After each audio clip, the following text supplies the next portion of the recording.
Okay, today we're gonna make brown butter snickerdoodles. They are amazing. If you love cinnamon, you're gonna love this cookie. So let's do it. The recipe starts by browning the butter and setting it in the fridge until almost solid.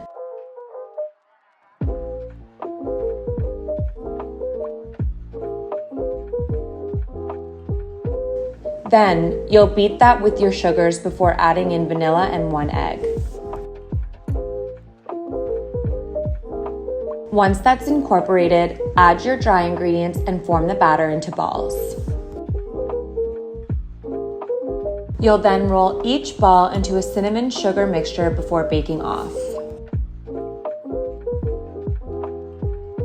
The cookies cool for 5 minutes before getting one last hit of cinnamon sugar, and voila, they're ready to eat. And we suggest you make a double batch because they're so delicious they'll be gone before you know it. The full recipe can be found at casadesuna.com. Enjoy!